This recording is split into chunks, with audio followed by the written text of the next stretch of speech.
स्वागत है एक बार फिर से आपका। और आज दशहरा पिक्स पे हम लोग चर्चा कर रहे हैं, यानी स्टॉक बढ़िया सजेशंस आपको दिए जा रहे हैं कि आप कहां कहां बढ़िया निवेश करके अपने इस विजयदशमी के त्यौहार के मौके पर बढ़िया निवेश करें और फ़ायदा कमाएं। तो अब तक आपको जो है एक सरसरी नज़र उस पर डालते हैं।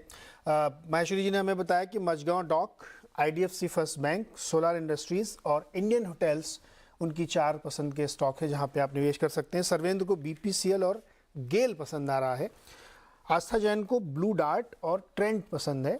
और आशीष बहेटी को रिलायंस इंडस्ट्रीज़ और टाटा केमिकल पसंद आ रहा है। इन पे आप ध्यान रख सकते हैं।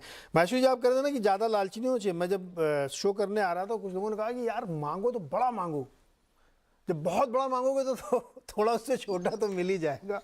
तो देखिए सोलार इंडस्ट्रीज़ मिल ही गया ना मुझे, इसलिए मैं बड़ा बड़ा मांगता हूँ सबसे। तो अभी बारी है सर्वेंद्र की। सर्वेंद्र जी, कुछ बड़ा दीजिए हमारे निवेशकों को। जी बिल्कुल कोशिश कर रहे हैं। गए साल का अगर आप सितंबर का रिद्धि सिद्धि स्टॉक देखें, कोल इंडिया 140 के आसपास दिया था, तो मोटा मोटी वो ये साल में डबल होके आया है। कोशिश इस बार भी वही है कि कुछ अच्छे स्टॉक्स निकालें। तो जो बाकी 2 स्टॉक फिल्टर पे आए हुए हैं, अगर आप आगे आ जाए तो मैं बताऊं। बाकी जो मैंने 2 फिल्टर में स्टॉक्स निकाले हुए। हाँ बताइए, एक एक करके बताइए। पहला एक स्टॉक बताइए जी। तो देखिए, तीसरा स्टॉक है मेरा HDFC लाइफ। रैशनल में वही दे दूं कि तकरीबन अपने 100 वीक के लोस के आसपास मिल रहा है। एक बढ़िया कंसोलिडेशन पैटर्न बना रहा है लास्ट 3 महीने से। 515 530 के बीच में बहुत बढ़िया एक्यूमुलेशन मुझे दिख रहा है यहाँ पे। तो मुझे लग रहा है कि स्टॉक जो है वो स्ट्रॉन्ग हैंड्स के पास जा रहा है। तो मेरा थॉट यही है कि हमको भी ये इसको 500 से 530 के बीच में एक्यूमुलेट धीमे धीमे करता रहना चाहिए, क्योंकि अभी हमको 15-20 दिन का टाइम है जहां पे हमको लगता है कि बाजार एक रेंज और दायरे में रह सकता है। तो यहाँ पे बाई की राय है। आप HDFC लाइफ में पोजीशंस बनाइए धीमे धीमे।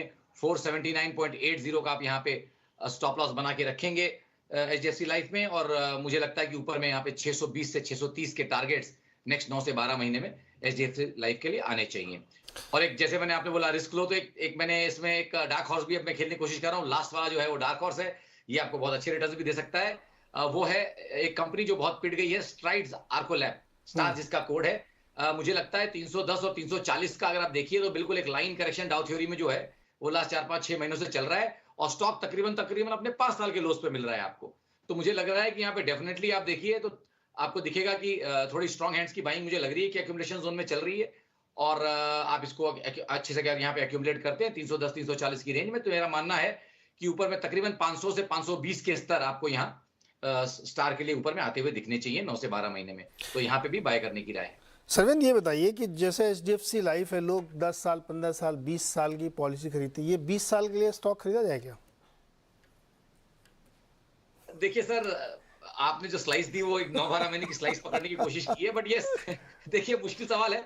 बट या ये इनमें से 3-4 नामों में से 3-4 नाम तो ऐसे हैं जो कि मैं मान के चलता हूं कि डेफिनेटली 10-12 साल तक कंपनियां रहेंगी। बट परफॉर्मेंस कैसे होंगे वो डे टू डे हमको एनालाइज करना पड़ता है, कि हम तो भाव के गुलाम है। देखिए मजबूरी है हमारी, तो हमको भाव के साथ टर्न होना पड़ता है। और जैसे मैंने आपको ऑफ एयर हमने बात जब की है, चर्चा की, तो हमने बोला भाई सेंसेक्स का जब खुद 4 साल में एक बार 30% गिरता ही है, तो हर 4 साल में एक बार तो हमको कहीं ना कहीं एज अ ट्रू सोल्जर और true exponent of our subject हमको 4 साल में एक बार मजबूरी से मंदी तो बोलनी ही पड़ती है। इसके लिए तो दशहरा आता है हर साल। हर जी साल हम जी लोग जी इसीलिए तो जी रिव्यू करते हैं, नए नए आइडियाज़ आप लोगों से जी लेते हैं। ऐसा नहीं है कि हम जी लोग बिल्कुल। बिल्कुल एक बार लिया सो गए। 4 साल में 4 बार हम कम से कम आपसे रिव्यू तो करा ही लेते हैं इसका। तो अगले 2 स्टॉक्स जो मैंने बताया, HDFC लाइफ, हाँ इसके बाद वाला स्ट्राइड फार्मा, स्टार जो है, ये 2 स्टॉक आप देख सकते हैं जो सर्वेंद्र को पसंद आ रहे हैं यहाँ पे। आस्था जी, शॉपिंग तो हो गई काफ़ी ब्लू डार्ट और ट्रेंड के जरिए, अब इसको कंज्यूम भी करना है। बताइए अगला स्टॉक। जी बिल्कुल। अगला स्टॉक भी मेरा थोड़ा-सा फेस्टिव सीजन से रिलेटेड ही है और ट्रैवलिंग से रिलेटेड ही है। आशीष जी ने यहाँ पे इंडियन होटल बोला, तो मैं ओरिएंटल होटल में यहाँ पे दाव लगाने की सलाह दूँगी। टिकट साइज़ स्मॉल है। मेरे हिसाब से ये काउंटर भी बहुत सॉलिड रह सकता है आने वाले टाइम में।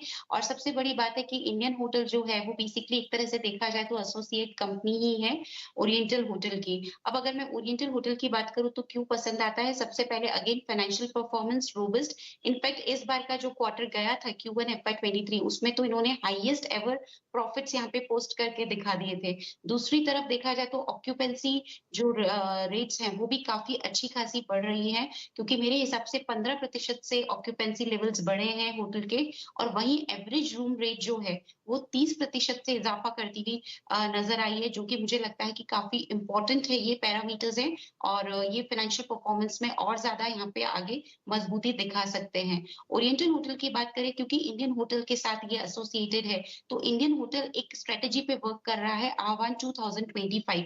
और जब कोई भी कंपनी इस तरह की एक स्ट्रेटेजी, जिन उनके दिमाग में एक पूरा एक स्ट्रेटेजी रहती है, लॉन्ग टर्म प्लान्स रहते हैं, तो वो काफी ज्यादा यहाँ पे हमें कॉन्फिडेंस देती है कंपनीज के स्ट्रेटेजीज को लेके, आउटलुक को लेके। तो मुझे लगता है उसका फायदा भी ओरिएंटल होटल को यहाँ पे नजर आता हुआ नजर आएगा हमें, उसका फायदा भी। So all and all oriental hotel मुझे पसंद आता है। 95 के टारगेट के लिए मैं खरीदारी करने की सलाह दूंगी, लेकिन इसके ऊपर के भी स्तर हमें आगे जाते हुए देखने को मिल सकते हैं।